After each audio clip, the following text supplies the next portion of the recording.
여러분 안녕하세요. 결혼이라는 인생의 큰 전환점을 지나오며 제 삶에는 참으로 많은 사건들이 일어났습니다. 그 중에서도 오늘 여러분께 들려드리고 싶은 이야기는 시간이 흘러도 결코 제 기억 속에서 희미해지지 않을, 지워지지 않는 한 조각입니다. 이 이야기는 단순한 회상이 아닙니다. 인간의 끝없는 탐욕과 그로 인한 파멸, 그리고 그 모든 혼돈 속에서도 피어나는 진정한 행복에 대한 이야기입니다. 부디 이 이야기에 귀 기울여 주시고 마음 한켠에 작은 울림으로 남겨주신다면 더없이 감사하겠습니다. 저는 34세 나이에 유부녀가 되었습니다. 거의 2년 가까이 연애하던 남자와 그리 특별한 계기 없이 자연스럽게 결혼이라는 이름의 배를 함께 타게 됐죠. 그이는 겉보기엔 평범했지만 속으론 책임감이 단단하고 마음속엔 열정이 가득한 사람이었어요.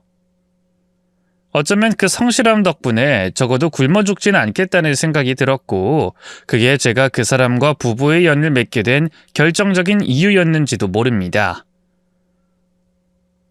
결혼 후 우리는 맞벌이를 하며 신혼의 시간을 보냈습니다. 분주하지만 따뜻한 나날이었죠. 하지만 그 시간은 오래가지 않았습니다. 첫 아이를 임신하고 출산을 하며 자연스레 직장을 그만두게 되었고 얼마 지나지 않아 둘째를 가지면서 몸과 마음은 더 분주해졌습니다. 눈 깜짝할 사이 30대의 시간이 쏜살같이 흘러가 버렸고 아이 둘을 키우며 집안일에 치인 제 모습은 어느덧 많이 지치고 또 많이 사가 있었습니다. 아이고 깜짝이야. 여보, 당신 주름이 장난 아니네? 애 둘 키우며 살다 보니까 내 피부에 신경 쓸 여유가 어디 있었겠어. 왜? 나 많이 늙어 보여? 그래서 싫어졌어? 핑계도 가지가지. 애 키우는 사람들은 다 늙어 보여야 하냐? 내가 생활비도 많이 주잖아. 관리 좀 받고 운동도 좀 해. 나랑 같이 밖에 나가면 부부가 아니라 이모랑 조카로 보이겠다. 이 사람아, 그 정도는 아니거든? 내 피부 걱정은 됐고 당신 뱃살이나 좀 걱정하지 그래? 누가 보면 곧 셋째 나오는 줄 알겠다. 남편과의 사이는 어느새 달달한 신혼의 감정은 옅어지고 현실이라는 이름 아래 덤덤한 일상으로 바뀌어 있었습니다. 우리는 애틋한 사랑의 말은커녕 하루하루 서로에게 핀잔을 던지며 살아가는 현실 부부가 되어 있었죠. 그이는 제 몰골이 엉망이라며 자주 타박을 줬고 아이 둘을 키우며 힘겨워하는 제게 그게 뭐가 힘드냐고 투덜거리는 일이 잦아졌습니다. 앞서 남편의 흉을 좀 봤지만 사실 제 남편 정도면 꽤 괜찮은 사람입니다. 아니 솔직히 말하면 훌륭한 가장이라고 해도 모자람이 없을 정도죠. 결혼한 지 어느덧 7년. 그 시간 동안 그는 단 한 번의 큰 사고도 없이 성실하게 회사에 다니며 가족의 생계를 책임졌습니다. 남편 덕분에 저와 아이들은 특별히 부족함 없는 어쩌면 평균 이상은 되는 삶을 살아올 수 있었죠. 저는 알고 있었습니다. 사회라는 전장 속에서 매일을 버텨내는 남편의 어깨가 얼마나 무겁고 또 그 무게를 말없이 짊어지고 살아간다는 것이 얼마나 고된 일인지. 비록 전부는 아니더라도 아주 조금은 짐작할 수 있었기에 가끔은 그의 무뚝뚝함도 잦은 푸념도 이해하려고 애썼습니다. 이렇게 평범하고 단단하게 쌓아 올린 우리 부부의 삶 속에도 갈등의 불씨는 있었습니다. 그 불씨는 언제나 시댁이라는 이름으로 시작됐죠. 저희 부부는 보름에 한 번꼴로 시댁에 들렸습니다. 시아버지 혼자 살고 계신 그 집에는 우리가 방문할 때마다 어김없이 가족들이 하나둘 모여들었죠. 시누이와 시동생까지 총출동해 시댁은 그야말로 북적북적. 식사 시간엔 왁자지껄한 전쟁터가 따로 없었습니다. 하지만 그 왁자지껄함이 곧 화목함을 의미하는 것은 아니었어요. 겉으론 웃고 떠들어도 그 안엔 늘 숨겨진 긴장이 흐르고 있었죠. 특히 시누이와 시동생은 언제나 시아버지에게 돈을 요구하곤 했습니다. 그것도 대놓고 아이들 앞에서도 아무렇지 않게 말이죠. 아빠, 이 딸내미가 사업 좀 하겠다는데 그깟 5억을 못 줘? 아빠 돈 많잖아. 어차피 그 돈 나중엔 다 우리한테 올 돈이잖아. 시누이의 말은 늘 이렇게 거칠고 당당했습니다. 아무리 딸이라지만 부모를 은행처럼 여기는 그 말투에 저는 종종 속이 뒤집힐 지경이었죠. 그러자 시아버지는 진저리가 난 듯 단호하게 손사래를 쳤습니다. 야, 민정아. 몇 달 전에 헤어샵 차린다고 받아간 돈은 벌써 잊은 거냐? 그때도 몇 억을 들였잖아. 근데 얼마 못 가서 망하고 또 사업한다고? 그냥 취직을 해라. 남 밑에서 월급 받고 성실하게 좀 살아봐라. 아빠, 내 나이가 벌써 30 중반이야. 그 나이에 다시 일자리 구하는 게 쉬운 줄 알아? 난 회사 체질도 아니고. 이번엔 진짜야. 의리의리하게 카페 차려서 무조건 대박 낼 거니까 돈 좀 줘. 응? 에휴, 우리 딸내미가 아직도 정신을 못 차렸구나. 안 된다. 이젠 진짜 안 돼. 매번 목돈 줘도 번번이 날리기만 하는 너한텐 더 이상 투자 못해. 아빠 마음도 이제 바닥났어. 세상에, 자식을 끝까지 책임지지 못하는 게 아빠야? 그리고 그게 왜 투자야? 아빠, 나중에 돌려달란 말 하려고 돈 줬던 거야? 자식한테 돈 주는 게 투자니? 웃기고 있네 진짜. 시누이는 목소리를 한껏 높이며 소리를 질렀습니다. 눈썹은 잔뜩 찡그려졌고 손끝은 덜덜 떨렸습니다. 그 얼굴엔 억울함과 분노, 그리고 약간의 연기가 섞여 있었죠. 하지만 이런 고함은 처음이 아니었기에 가족들은 그저 피곤하다는 듯 눈길을 돌렸습니다. 그러나 문제는 시누이뿐만이 아니었습니다. 바로 그 옆 둘째 시동생 역시 한술 더 떠 돈 얘기를 꺼냈습니다. 아버지, 저 이번엔 진짜 괜찮은 종목 알아봤어요. 투자 좀 하려고요. 큰 이득 보면 이자까지 쳐서 꼭 갚을게요. 이번엔 진짜예요. 시아버지의 이마에는 깊은 주름이 잡혔습니다. 한숨 섞인 목소리가 천천히 흘러나왔죠. 민수야, 넌 아직도 그딴 식으로 쉽게 돈 벌 생각만 하냐? 밖에 나가서 땀 흘리면서 돈을 벌 생각은 안 하냐? 도대체 언제까지 허황된 투자만 하면서 살래? 내가 너희 둘 보면 속이 썩는다. 그 말에 시동생은 슬그머니 눈을 내리깔았지만 입술은 여전히 말할 기회를 노리고 있었죠. 시아버지는 탁자를 쿵 치며 말을 이었습니다. 얘들아, 니들 큰형 좀 봐라. 대학 졸업하자마자 지금까지 한 직장에서 묵묵히 일하고 있잖냐? 그렇게 사는 게 쉬운 줄 알아? 그게 책임지고 사는 거다. 너희도 좀 큰형처럼 살아라. 그리고 말이다. 잠시 말이 멈추더니 시아버지의 목소리는 조금 떨리기 시작했습니다. 눈가엔 지친 기색이 드리웠고 마치 오래된 슬픔이 한꺼번에 밀려오는 듯한 표정이었습니다. 이제 너희 나이도 적지 않다. 민정이, 민수, 조금만 더 있으면 40이다. 결혼해서 가정도 좀 꾸리고 평범하게 좀 살아라. 단란한 집 손주 보는 기쁨, 아비된 입장에서 그게 그렇게 큰 바람이냐? 제발 좀 정신 차리고 살아다오.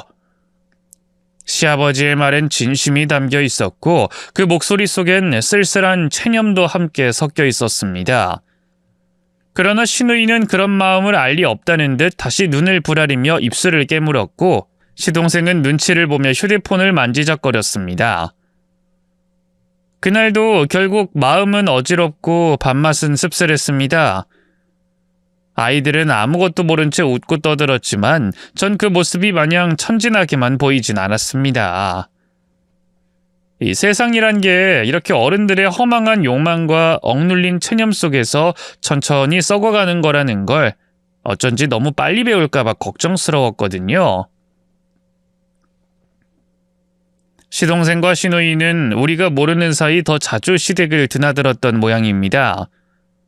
처음엔 그냥 안부 인사쯤으로 여겼지만 알고 보니 그 속엔 치밀한 목적이 숨어 있었죠. 두 사람은 은근한 말투와 눈물 섞인 사연으로 시아버지를 설득했고 몇 번의 왕래 끝에 결국 자신들이 원하던 금액을 다 받아냈습니다. 그 사실을 알게 되었을 때 속이 뜨겁게 뒤집히는 듯 했습니다. 시아버지는 저에게도 부모님이었으니까요. 그러던 어느 날 신우이가 의리의리하게 꾸며진 카페를 오픈하며 식구들을 초대했습니다. 하얀 대리석 테이블에 골드 프레임 거울, 천장엔 말도 안 되는 샹들리에가 매달려 있었고 인스타그램에서 본 듯한 소품들이 카페 곳곳에 흩어져 있었죠. 겉모습은 번듯했지만 정작 커피 맛은 입에 대기가 민망할 지경이었습니다. 그 무렵 시동생은 또 다른 방향으로 분주히 움직이고 있었죠. 이번엔 진짜 확실하다며 도시에서 시골까지 전국 팔도를 돌아다니며 투자처를 찾고 다녔습니다. 정작 땀은 흘리지 않으면서도 꿈은 항상 크고 화려한 아이였습니다. 그런 두 사람을 보고 있노라면 저는 종종 마음이 불안해졌습니다. 혹여 남편도 그들처럼 현실에 불만을 품고 다른 길을 모색하진 않을까? 그 흐름에 휘말려 어딘가로 기울진 않을까? 알 수 없는 두려움이 자주 찾아왔습니다. 그래서 남편에게 여러 번 다짐을 받았습니다. 우리가 지켜온 이 일상의 무게를 가볍게 넘기지 않겠다고. 당신은 회사만 쭉 다닐 거지? 저는 조심스레 물었습니다. 어제 아가씨 카페 다녀왔는데 겉만 번지르르하고 솔직히 별로더라. 크기만 크고 커피 맛도 형편없었어. 겉만 만들었지 정성은 안 보이더라. 남편은 눈썹을 찌푸렸습니다. 여보, 잘 되라고 응원해줘도 모자랄 판에 꽝은 또 뭐야, 꽝은. 내 동생들이 철 좀 없는 건 맞지만 그래도 머리는 있는 애들이야. 괜히 내 앞에서 흉보지 마. 기분 나빠? 아니 그런 게 아니라 그냥 걱정이 돼서 그래. 아버님 생각하면 속상하잖아. 젊은 시절 그렇게 피땀 흘려 자수성가하신 분인데 자식들이 그 돈을 허투루 쓰는 걸 보면 얼마나 마음 아프시겠어. 남편의 표정이 굳었습니다. 목소리는 한층 날카로워졌고요. 그건 당신이 걱정할 일 아니거든? 내 동생들이 당신한테 돈 달라고 했냐고. 저는 한숨을 내쉬며 고개를 돌렸습니다. 그런 말 하려고 한 게 아니잖아. 나도 아버님 자식이니까 괜히 마음이 쓰여서 하는 말이었어. 아무튼 당신은 그런 쪽으로는 생각하지 마. 우리 그냥 지금처럼 주어진 대로 열심히 살자. 그게 제일 안전하고 현명한 길이야. 잠시 침묵이 흘렀습니다. 그 침묵 끝에 남편이 조용히 그러나 뭔가 결심한 듯한 어조로 말을 꺼냈습니다. 사실 나도 요즘 회사 다니는 게 너무 힘들어서 아버지 도움 좀 받아서 사업을 시작해볼까 생각 중이야. 그 말에 저는 심장이 철렁 내려앉는 기분이었습니다. 그동안 남편 입에서 한 번도 들어본 적 없는 말이었습니다. 제가 수없이 강조해온 말이 있었거든요. 사업은 패가망신의 지름길이다. 근데 지금 그 사람이 사업하겠다고 말하고 있었네요.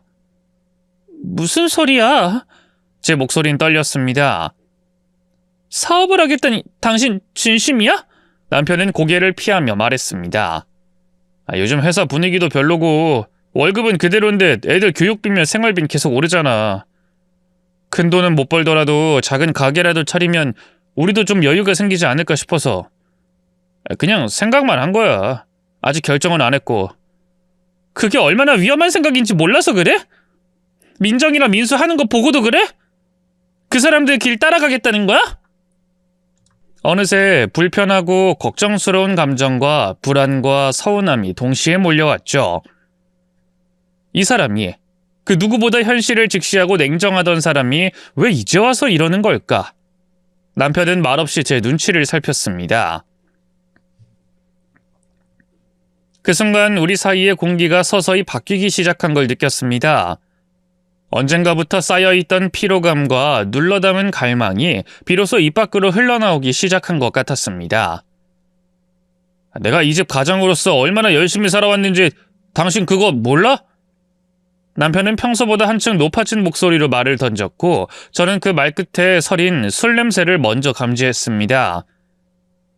그날도 회식이라며 늦게 들어왔고 들어오자마자 양말도 벗지 않은 채 소파에 털썩 누워있던 그였죠. 이젠 그 사람에게선 언제나 술 냄새가 먼저 인사를 건넵니다. 말수가 많아질 때면 을에 위스키 한 잔 아니면 소주 반 병쯤은 몸 안에서 기어이 돌고 있었죠. 회사 나가서 고생하는 거 알아.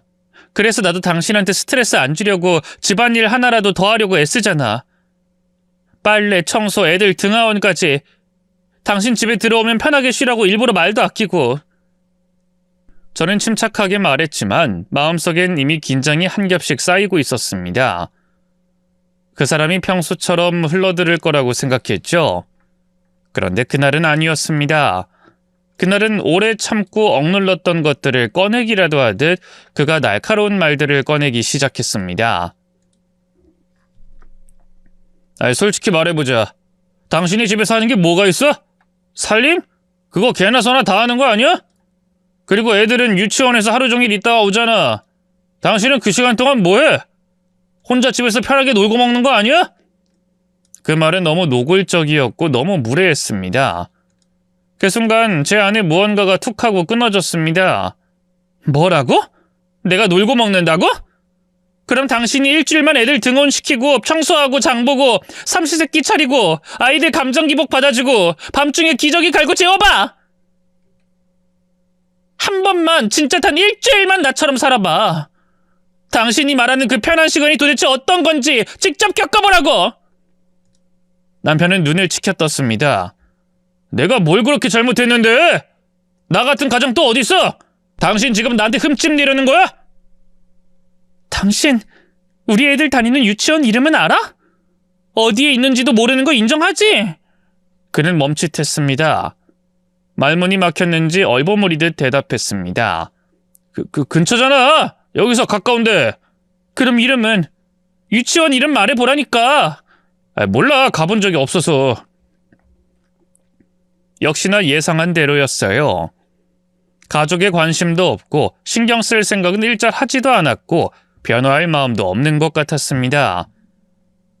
그이가 아들, 딸이 다니는 유치원의 이름도 선생님 얼굴도 하다못해 생일조차도 모른다는 사실이 더는 아무 말도 필요 없게 느껴졌습니다.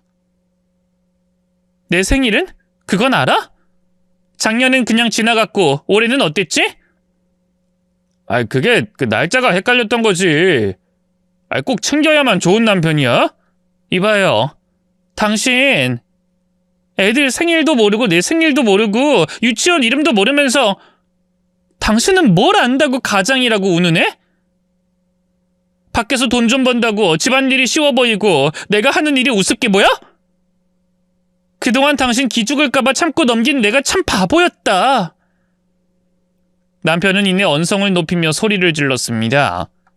진짜 오늘따라 왜 이렇게 시비를 걸어 머리 아프게. 배고파 죽겠어. 밥이나 차려와. 그래, 또 밥. 당신 입에서 나오는 말은 맨날 밥.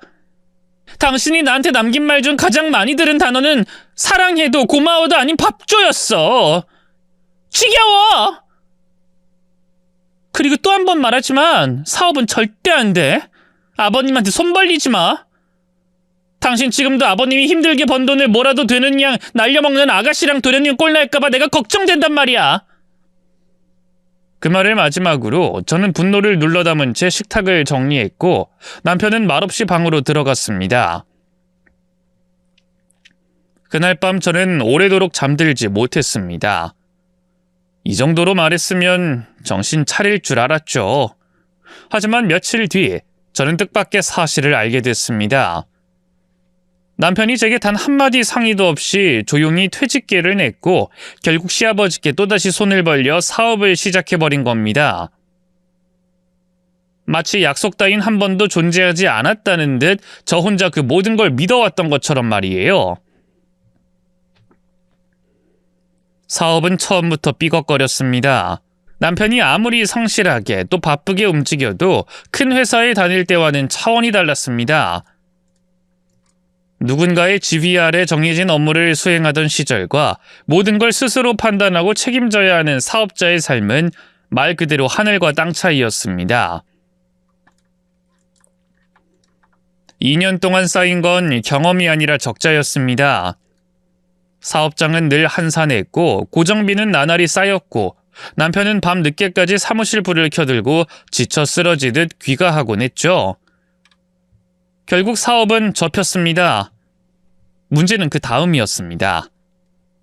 저와는 한마디 상의도 없이 남편은 시아버지께 다시 손을 벌렸고 이번엔 편의점을 열었습니다.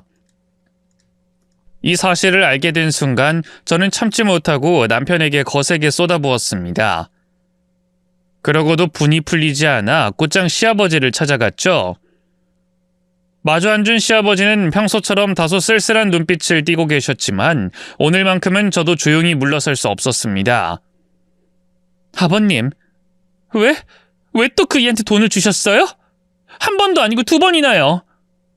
사업 접은 거 다 아시잖아요. 아버님 도대체 왜 그러셨어요? 제 말투는 참으려 애썼지만 그 안에 당황과 분노는 숨기지 못했습니다.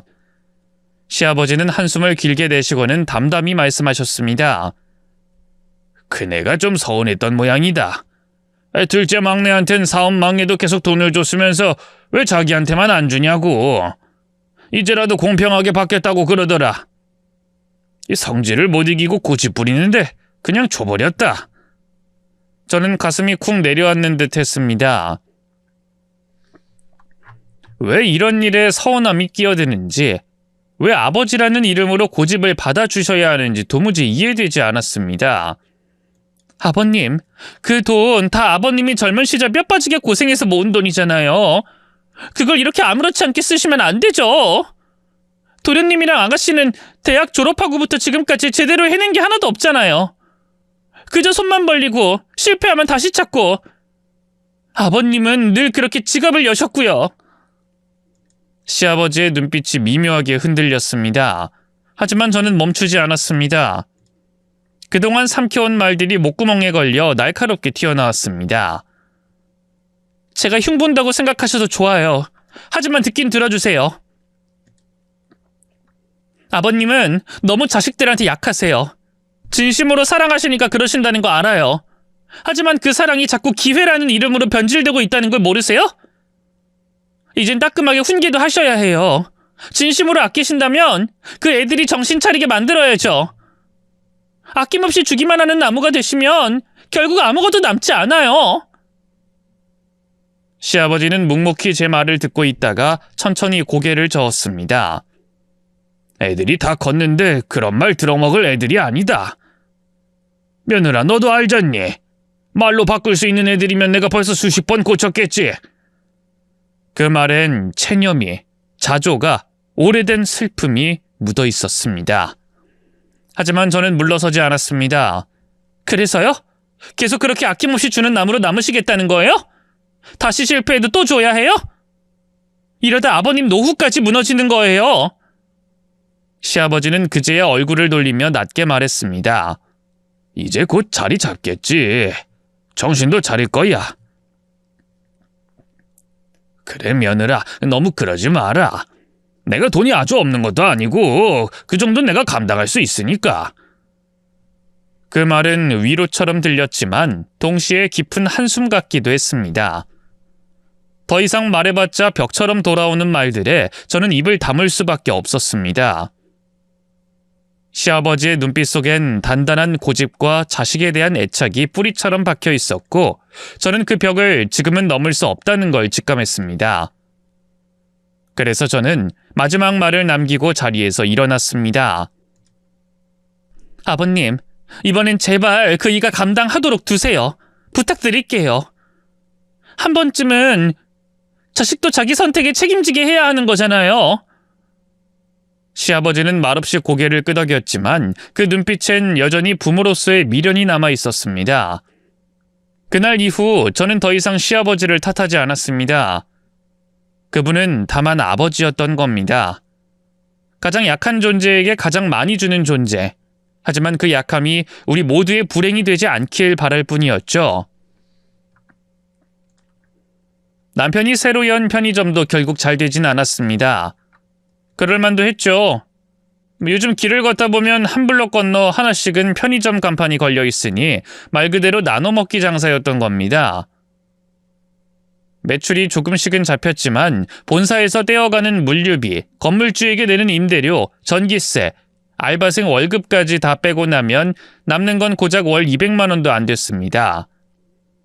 그마저도 비수기엔 적자였고요. 편의점만 차리면 에어컨 밑에서 편하게 돈 벌 수 있을 줄 알았던 남편은 현실에 매서운 바람에 제대로 큰 코 다쳤습니다. 반면 신우이의 카페는 아직 문을 닫지 않았지만 손님은 하루에 몇 명 오지도 않았고 전기세도 못 낼 지경이었습니다. 시동생의 투자는 어딘가 수상했는데 결과는 말할 것도 없었죠. 자꾸만 시댁에 들락날락하는 걸 보니 세 사람 모두 사정이 점점 궁해지고 있는 게 눈에 보였습니다. 그러던 어느 날 시댁에서 가족들이 모두 모인 자리였습니다. 평소처럼 어수선한 분위기 속에서 밥상을 물리고 있을 즈음 뜻밖의 손님이 찾아왔습니다. 시아버지의 오래된 친구분이셨죠.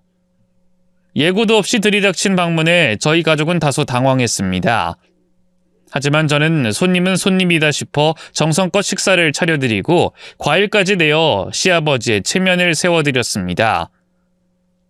잠시 뒤 조용히 두 어르신의 대화가 들려오기 시작했습니다. 친구분의 부탁으로 말이죠. 이보게 절민이, 자네 나 좀 도와줄 수 있겠나? 시아버지 친구의 입에서 나온 첫마디, 그 말의 온도에서 단번에 금전적인 부탁이라는 걸 알아챌 수 있었습니다. 그는 곧장 말을 이었습니다. 코로나 때 한 방 맞은 뒤로 회사 사정이 영 안 좋아졌네. 정말 조금만 도와주면 내가 2배로 갚을게. 철민이, 내가 자네한테 이런 말 꺼낸 것도 창피한 일이야. 근데 어쩔 수가 없었어. 시아버지는 다소 놀란 얼굴로 그의 말을 들었습니다. 효석이 너 회사 잘 되는 줄 알았는데 생각보다 상황이 심각한가 보구만. 아주 망한 건 아닌데 급한 빚 몇 건만 정리하면 숨통이 들 것 같아서 말이야. 자네밖에 생각나는 사람이 없더라고. 말이 채 끝나기도 전에 소파에서 듣고 있던 삼남매가 벌떡 일어났습니다. 두 분의 눈빛은 이미 싸늘하게 얼어있었고 곧장 날선말이 튀어나왔습니다. 신우이는 눈을 부릅뜨며 소리쳤습니다. 이보세요 아저씨, 우리 아빠가 돈줄이에요? 자식들 다 있는 자리에서 감히 돈 얘기를 해요? 우린 손님인 줄 알고 가만히 있었는데 알고 보니 우리 아빠를 호구로 보낼 사기꾼이잖아요? 그 말에 분위기는 싸늘하게 얼어붙었고 시동생이 거들며 목소리를 높였습니다. 진짜 실망이네요. 우리 아버지랑 오래된 친구라면서 이참에 한몫 당기고 관계 끊으려는 속셈이 뻔히 보입니다. 아버지가 사람 좋은 건 알겠지만 이젠 그런 사람들 다 알아서 걸러야 해요. 남편도 팔짱을 낀 채 한술 더 떴습니다. 아저씨, 예전에 우리한테도 친근하게 잘해주시더니 결국 목적은 돈이었네요? 우리 아버지가 순진한 거 안 보이세요? 그만 나가주세요.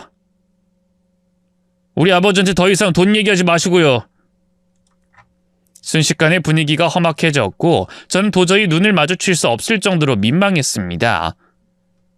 시아버지의 친구분은 결코 그런 분이 아니었습니다. 오히려 시아버지가 젊은 시절 사업할 때 큰 도움을 주셨고 자금이 막힐 때마다 말없이 밀어준 고마운 분이었죠. 그런 분을 면전에 두고 자식들이 쏟아내는 막말에 저는 얼굴이 화끈거릴 정도로 부끄러웠습니다. 그러자 시아버지가 언성을 높이며 자리에서 벌떡 일어나셨습니다. 야 이놈들아, 너희 지금 무슨 짓이냐? 효석이 형은 나한테 어려울 때 손 내밀어준 사람이야. 그 은혜 아직도 못 잊었다. 지금 누굴 사기꾼 취급하는 거야? 그제야 시아버지 친구는 어깨를 떨며 자리에서 일어섰습니다. 철민이, 내가 괜한 말을 꺼낸 것 같구만. 자네 자식들이 틀린 말 한 건 아니지. 내가 알아서 할 테니 그냥 못 들은 걸로 해줘. 시아버지는 그를 붙들며 말렸습니다. 아니야, 내가 도와줄게. 내 자식들 말은 그냥 흘려들어. 가고 나면 혼 좀 내야겠어, 이놈들. 그는 말없이 고개를 끄덕이며 문을 나섰고 그 뒤를 삼남매가 따라 나갔습니다. 무슨 일이 생길까 싶어 저도 서둘러 나가봤습니다. 그곳에서 저는 남편의 차가운 얼굴을 처음으로 봤습니다. 눈빛은 싸늘하게 가라앉아 있었고 목소리엔 서늘한 위협이 서려 있었습니다. 이봐요, 아저씨. 우리 아버지는 호구 아닙니다. 이번에 돈 받으시면 절대 가만히 안 있을 겁니다. 시동생이 거들었습니다. 진심이에요. 우리 아버지 인생에 더는 당신 같은 사람 들어올 자리는 없어요. 시누이는 팔짱을 낀 채 날카롭게 말했습니다. 확실히 약속하세요. 우리 아버지 돈에 손대면 끝입니다. 시아버지 친구는 얼굴이 질린 채 억지로 웃으며 말했습니다. 알겠네. 절대 안 받을게. 이제 됐지? 그러니 그만 들어가. 흥분하지 말고. 그 말에도 삼남매는 여전히 날선 시선을 거두지 않았고 저는 그들의 모습을 보고 소름이 돋았습니다. 그들의 눈빛엔 시아버지의 재산을 지키기 위한 걱정이 아니라 자신들이 받을 몫을 뺏기지 않으려는 집착이 도사리고 있었기 때문입니다. 시아버지의 친구가 조심스럽게 내민 손길은 결국 무참히 거절당했습니다. 삼남매는 마치 입을 맞추기라도 한 듯 절대 돈 주지 말라는 말을 되풀이하며 아버지의 귀에 못이 박히도록 떠들어댔죠. 삼남매는 짝이라도 했는지 대답할 틈을 주지 않고 다다다다다 말을 떠들어댔습니다. 아버지, 제발 정신 좀 차리세요. 그런 친구 바로 손절부터 하셔야죠. 돈 주면 안 됩니다. 아빠, 남 생각하지 말고 가족부터 챙겨야지. 피는 물보다 진한 거 몰라? 절대로 돈 줄 생각하지 마. 맞아요, 아버지. 단 한 푼도 주시면 안 됩니다. 다신 그런 사람 집에 들이지 마세요. 자식들이 이렇게 잘 살지 못하는데 남을 뭐하러 도웁니까? 시아버지는 듣다 못해 이마를 짚고 한숨을 길게 내쉬며 나지막히 쏘아붙였습니다. 알겠다, 이놈들아. 제발 그만 좀 해라. 귀가 아프다 못해 멍멍 울린다. 그렇게 사건이 지나가나 싶었는데 며칠 후 또 다른 폭탄이 떨어졌습니다. 사업에 연달아 실패하고 투자한 돈은 어디 갔는지도 모르는 삼남매가 이번엔 셋이 함께 사업을 하겠다며 시아버지를 또 찾아간 겁니다. 그리고 남편은 이번에도 저에게 한마디 상의조차 없었습니다. 거실에 앉은 세 사람은 오히려 당당한 얼굴이었습니다. 그리고 남편이 마치 그동안 자신이 얼마나 무거운 짐을 짊어졌는지를 강조하듯 그럴듯한 목소리로 말을 꺼냈습니다. 아버지, 장남인 제가 대표로 말씀드릴게요. 지금 저희 셋 솔직히 말해서 길을 펴지 못하고 있습니다. 먹고 살지만 이대로는 평생 밑바닥이에요. 그래서 이번엔 마음을 모아 셋이 함께 사업을 해보려 합니다. 이번엔 계획도 철저히 세웠고 실패하지 않을 겁니다. 제발 도와주세요. 그 말에 시아버지의 눈썹이 떨리기 시작했습니다. 그동안의 인내가 이마주름으로 모이듯 쌓였고 그 목소리엔 지친 피로가 스며 있었습니다. 또 사업이냐? 정말 지겹지도 않냐? 그렇게 깨지고 그렇게 망하고도 입에서 또 사업이란 말이 나오는 게 난 기가 막힌다. 하지만 남편은 눈 하나 깜빡하지 않았습니다. 오히려 기세를 올려 말을 이어갔습니다. 아버지, 저는 처자식이 있는 사람입니다. 앞으로 수십 년을 가장으로 살아야 해요. 이대로는 답이 없습니다. 둘째하고 막내도 이젠 결혼해야죠. 살려면 돈이 필요합니다. 아버지가 도와주셔야 해요. 그 말에 시아버지는 고개를 천천히 떨어뜨렸습니다. 말을 잇지 못한 채 눈을 감고 긴 숨을 내쉬었습니다. 그러자 시누이가 또 나섰습니다. 아버지, 그냥 유산을 미리 당겨주신다고 생각하세요. 솔직히 그 많은 돈 혼자 들고 계셔서 뭐 하시겠어요? 아버지가 명품을 사는 것도 아니고 여행을 다니시는 것도 아니잖아요. 여자가 있는 것도 아니고. 그냥 우리한테 미리 나눠주세요. 그래야 우리가 살아갈 수 있잖아요. 그 말에 순간 공기가 얼어붙었습니다. 그러나 삼남매는 눈치를 보기는커녕 마치 당연한 권리라도 주장하듯 말을 이었습니다. 이건 저희가 당연히 받아야 할 몫이에요. 어차피 나중에 줄 거면 지금 주세요. 더 늦기 전에 지금이 기회입니다. 그 순간 시아버지의 주름진 손이 테이블을 세게 쳤습니다. 잔이 흔들렸고 모두의 말이 맞았습니다. 그리고 그의 목소리가 마치 가슴 밑바닥에서 끓어오르듯 터졌습니다. 그래! 아주 그냥 다 가져가라! 돈이 그렇게 좋냐? 그렇게 눈에 밟히냐? 나중엔 이 애비를 고물상에 내다 팔 놈들 같으니 징글징글하다! 2번 다시 돈 달라는 소리 못하게 전 재산 다 가져가라! 하나도 남기지 말고 몽땅 가져가!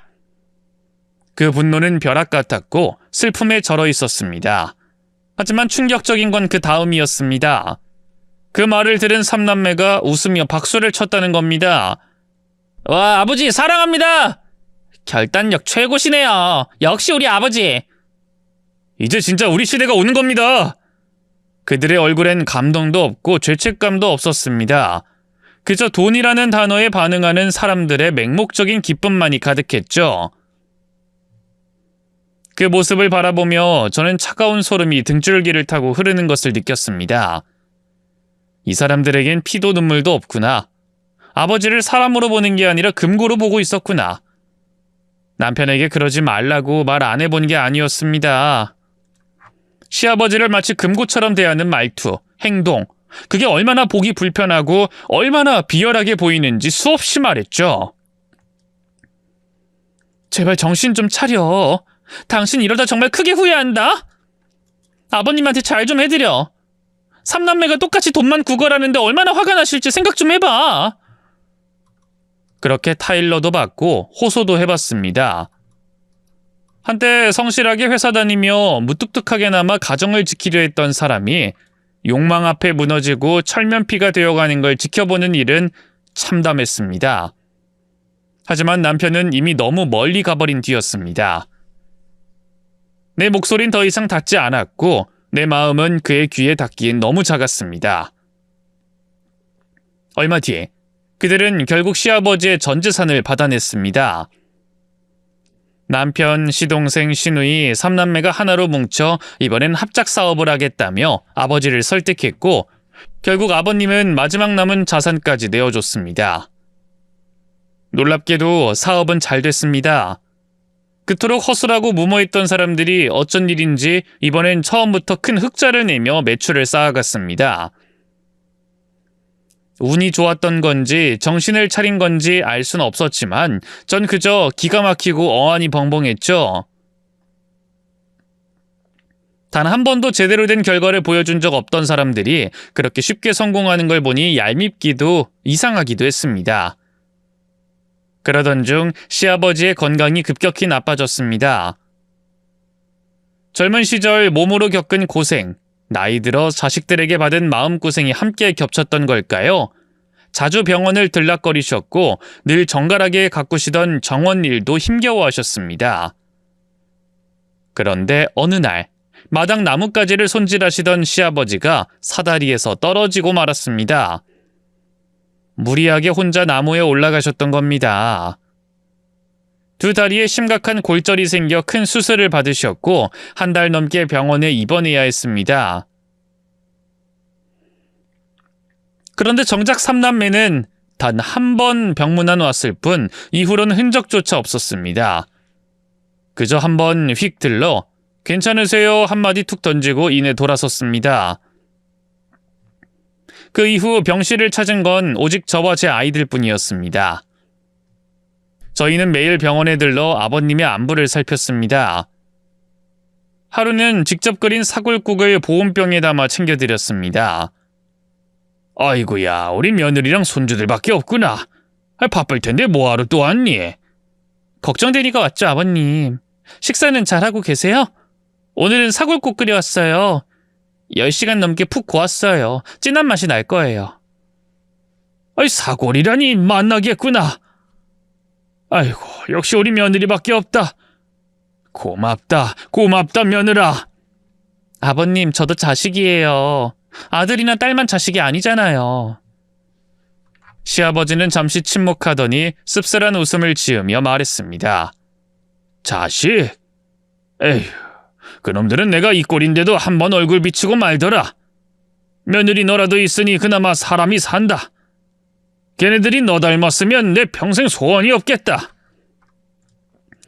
남편은 억지로라도 끌고 올게요. 도련님이랑 아가씨는 제가 어떻게 할 수가 없어서요. 그래도 조금만 더 기다려주세요. 됐어. 그런 놈들 억지로 오면 뭐하냐. 와서 하는 소리라곤 보험금 얼마나 나오냐. 그따위 말뿐이더라. 내가 진짜 할 말을 잃었다.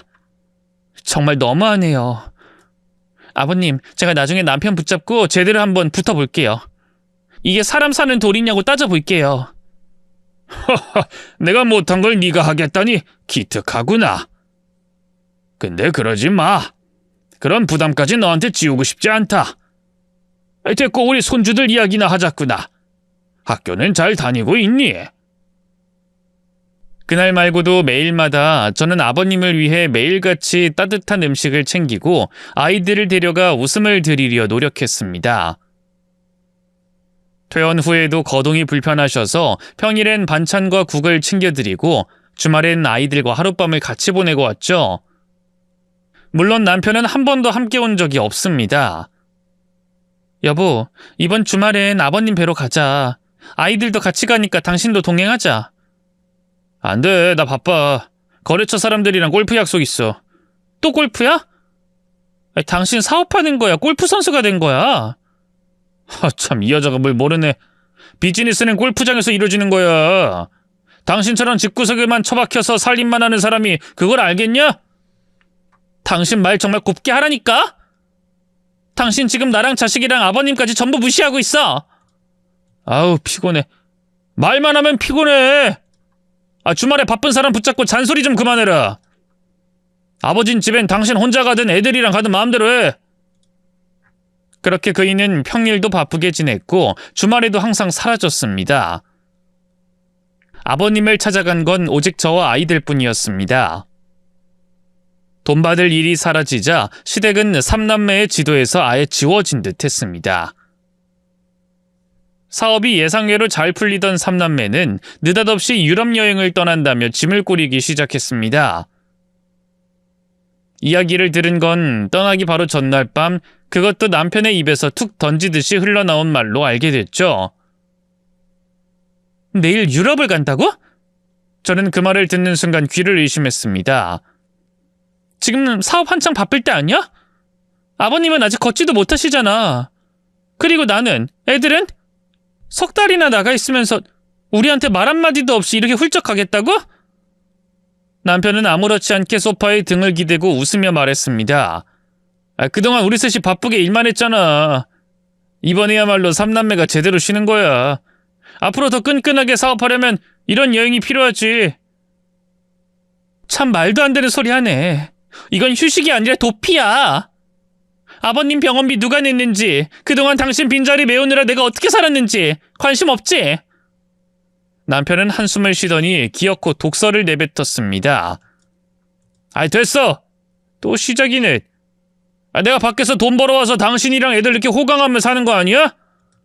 솔직히 당신 일도 안 하잖아. 집에서 놀면서 애 보면서 편하게 살면서 뭘 그렇게 불만이 많아? 그 순간 가슴 깊은 곳에서 무언가 끌어올랐습니다.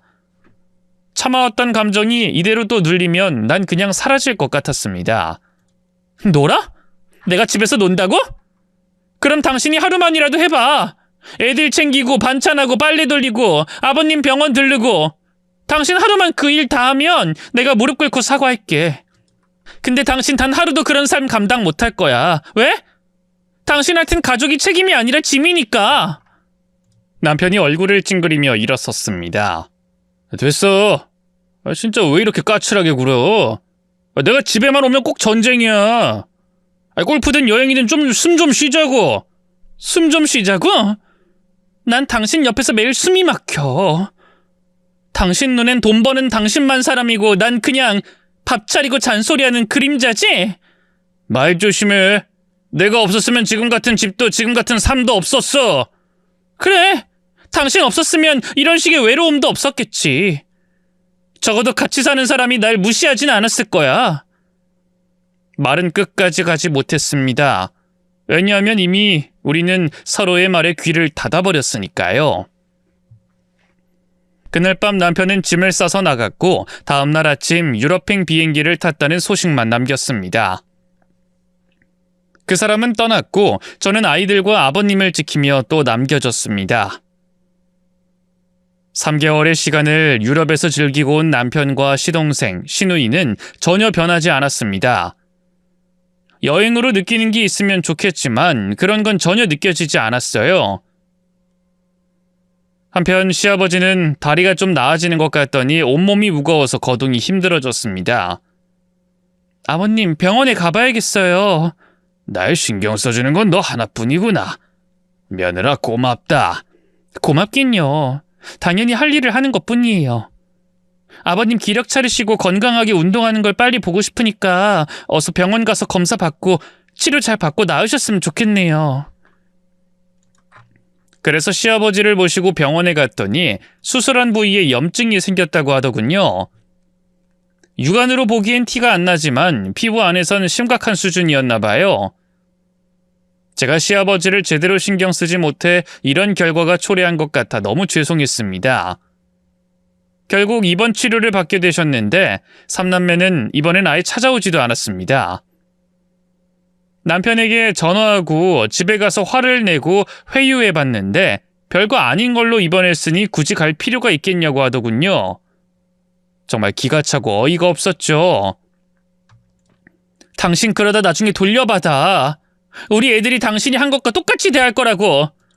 걱정하지 마. 난 절대로 아프지 않을 테니까. 그리고 내 덕에 잘 크고 있는 것들이 감히 날 무시한다고? 만약 그런 일 생기면 절대로 가만 안 둘 거야.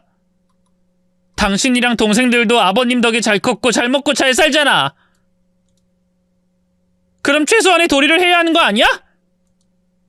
아, 몰라. 귀찮게 굴지 말고 밥이나 차려.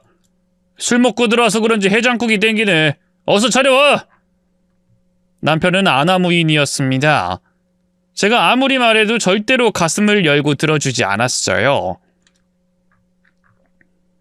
시아버지는 입원 치료를 받았지만 이상하게도 몸은 더욱더 나빠졌어요. 의사 선생님이 말하기에 회복하고도 남아야 하는데 더 약해지는 게 이상하다고 했죠. 아버님, 기운 좀 내세요. 미안하구나. 며느리 너한테 고생만 시켜서 입이 10개라도 할 말이 없다. 제가 하고 싶어서 하는 건데요, 뭘. 아버님 태어나면 우리끼리 여행 가요. 아버님 손주들이랑 저랑만 가자고요. 삼남매는 빼고 재밌게 놀러 가요. 허허, 그래. 우리 며느리 덕에 내가 웃는다. 며느라, 만약에 말이다. 내가 죽으면... 아버님, 그런 소리 하지 마세요. 만약이다, 만약. 내가 세상을 뜨면 친구 하나가 찾아올 거다. 그 친구가 너한테 뭔가를 해주면 다 바꿔라. 그게 무슨 말씀이세요? 친구분이 뭘 주시는데요? 그런 게 있다. 아무튼 며느리 네가 준 애정과 관심이 있어서 내가 행복하다. 몸이 건강해지면 그때 다시 말씀해 주세요. 지금은 다른 거 생각하지 말고 회복만 신경 쓰세요. 아셨죠? 시아버지는 그렇게 입원 생활을 하며 치료받았지만 몸은 더 약해졌습니다. 그리고 어느 주말 오후에 낮잠을 주무시다가 세상을 떠나셨답니다. 심정지가 왔는데 의사와 간호사가 진땀 흘리며 살리려고 해봤지만 아버님은 끝내 눈을 뜨지 않으셨어요. 장례식장에서 황망하고 비통한 마음으로 있는데 삼남매는 슬픈 기색도 없이 조문객들을 맞이했어요. 중간중간에 누가 부조금을 얼마 있는지 체크해가면서 돈을 많이 낸 사람들에겐 대접을 하고 그렇지 않은 사람들에겐 대충 인사만 하고 말았답니다. 삼남매를 보니 오만정이 떨어졌고 더는 한 식구로 지내고 싶지 않았어요. 그래서 장례식을 치르고 남편에게 그만 헤어지자고 했습니다. 그러자 남편 반응은 아주 반가운 소식을 들은 것 마냥 좋아하더라고요. 이혼하자고? 그래, 뭐 까짓 거 하지 뭐. 내 덕에 고마운 줄도 모르고 사는 여자랑 더 살아봐야 뭐 하겠냐? 기다리고 있던 것 같네. 아니다, 뭐 이제 와서 그걸 따지면 뭐해. 애들은 내가 키울 거야. 당연한 말씀. 난 아들, 딸 키울 정신이 없으니까 당신이 키워. 위자료는 변호사 통해서 딱 정해준 만큼만 줄 거야. 양육비도 주라는 만큼만 줄 거니까 괜히 이혼해서 한몫 잡는다는 생각은 하지 마. 그래. 당신 도움 바라지 않으니까 최소한만 해라. 자, 도장 찍어. 나야 좋지. 아, 이제부터는 아가씨들을 줄기차게 만나야겠네. 남편은 이혼도 매우 쉬웠습니다. 결국 위자료를 조금 받고 헤어지고 아이들 학교와 가까운 아파트로 이사했답니다. 그런데 이혼과 동시에 3남매의 사업이 잘못됐는지 하루아침에 문을 닫았답니다. 듣기론 거래처에서 사기를 친 모양인데 어이없게 당하고 한순간에 휴지 조각이 됐다 하더군요. 그리고 3남매는 절 찾아왔어요. 숨겨진 비밀을 듣고 따지러 왔답니다. 당신 그 이효석인지 뭔지 아는 아버지한테 돈 빌려왔던 그 아저씨한테 돈 받았다며? 아버지가 숨겨둔 재산을 그분한테 맡겨놨고 당신이 받아 챙겼다면서? 맞아. 아버님이 돌아가시고 이효석 어르신이 아버님의 남은 유산을 보관했고 나한테 넘겨주셨어. 나도 몰랐는데 아버님 부탁이었대. 이 여자 웃기네. 그걸 받고 입을 싹 닫고 있던 거야? 긴 말 필요 없고 당장 우리 아버지 유산 내놔. 싫어. 내가 미쳤니? 니들 3남매한테 돈을 빼앗기게? 난 니들의 부모가 아니거든. 그래서 아낌없이 줄 일은 절대 없어. 이 여편네가 진짜 돈에 환장했네. 당신 이름 고소할 수밖에 없어. 해봐. 재산은 이효석 어르신 명의로 넘어갔다 받은 거라 아무 소용 없을걸? 야, 씨! 진짜 간사한 여편네네. 당신 이런 식으로 나오기야? 얘들아, 이 여자 우리가 어떻게 해야겠냐? 전 남편의 말에 시동생과 시누이가 몸을 풀더니 다가오더군요. 그런데 그때 제 초등학생 아들이 전 남편에게 다가가 말했습니다. 네 이놈! 네 놈은 처자식한테 등한시하고 날 개무시하더니 이제 마지막 남긴 며느리 유산까지 빼앗을 작정이냐? 야 임마, 아빠한테 뭐 하는 거야? 이놈! 네 애비야 애비! 내가 눈 감지 못하고 평생 니들을 괴롭혀줘야 정신 차리겠냐? 아들이 빙의가 되었는지 무섭게 호통쳤습니다. 전 남편은 아들의 말투가 예사롭지 않다는 걸 알았고 시동생 시누이도 놀라서 뒷걸음질을 쳤습니다. 아들은 전 남편의 따귀를 다시 한번 날렸습니다. 그리고 시동생 시누이에게도 손찌검을 했어요. 이놈들아, 작작 좀 해라. 내 며느리 건들면 나 진짜 가만히 안 있는다. 니들 사업이 괜히 망한 줄 알아? 그거 다 내가 손을 쓴 거야. 지금이라도 며느리한테 사과하고 꺼져주면 내가 더 심한 짓은 하지 않을 게다. 아들의 말투에 저도 소름이 돋았습니다. 3남매는 뺨을 맞고 아무 짓도 못하고 벙쪄 있다가 이내 상의를 하더니 한숨을 쉬고 현관으로 걸어가더군요. 당신 우리가 착해서 이만 물러나는 줄 알아. 뭐? 뭐 그럼 고소 안 하겠다는 거지? 또 찾아오지 않겠다는 거지? 그래. 아버지가 저승에 못 가고 아들한테 빙의까지 했는데 뭘 어쩌겠어. 아이 무서워 죽겠네. 자 다들 빨리 나가자. 아우 오싹해 죽겠다. 그렇게 3남매는 그대로 퇴장했습니다. 저는 바로 아들을 붙잡고 말했어요. 아버님이에요? 정말 빙의한 거예요? 아니 나야 엄마. 그냥 연기해본 거야. 어제 텔레비전에서 나오는 거 보고 따라했어. 뭐야? 아들 그럼 빙의된 거 아니었어? 아들은 그동안 3남매가 한 짓을 그대로 봐왔으니 얼마나 괘씸한지 잘 알고 있었습니다. 그리고 제가 피해를 당할 것 같으니 아들이 혼을 내주려고 쇼를 벌인 거였죠. 내가 못 살아. 엄마도 깜빡 속았잖아. 엄마, 우린 아빠 싫어. 평생 안 보고 살 거야. 할아버지한테 했던 만큼 무시하면서 살 거야. 엄마가 뭐라 대답해야 할지 모르겠네. 일단 학원에 가자. 바래다 줄게. 차마 전 남편과 시동생 시누이가 한 것처럼 똑같이 하라고 말은 하지 못했어요. 아무튼 그날 아들이 연기한 이후로 3남매는 저희 집에 쉽게 찾아오지 못했습니다. 몇 달 뒤에 전 남편이 찾아와 돈을 구걸하려고 하자 아들이 에헴하고 목을 풀며 빙의 연기를 시도하려고 하자 바로 자리에서 일어나 도망가더라고요. 깔깔 웃으며 아들 엉덩이를 시원하게 두드려줬답니다. 삼남매는 특별한 직업 없이 빈둥대면서 살고 있어요. 사는 집이 원룸이었는데 발전하고 싶은 마음이 없나 봅니다.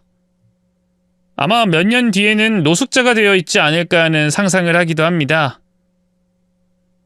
저는 아이들과 셋이서 잘 살고 있어요. 시아버지가 남겨주신 유산은 엄청 커서 따로 직장을 구할 필요도 없답니다. 탐욕이 얼마나 무서운지 제 사연으로 많이 느끼셨죠? 부모를 금고로 여기는 자식들의 최후도 어떻게 될지 보이시죠? 여기엔 이런 사람들이 안 계실 테니 안심하며 글을 적었으니 즐겁게 들어주셨길 바래요. 그럼 저는 앞으로 아들, 딸과 잘 살겠습니다. 경청해 주셔서 감사합니다. 안녕히 계세요.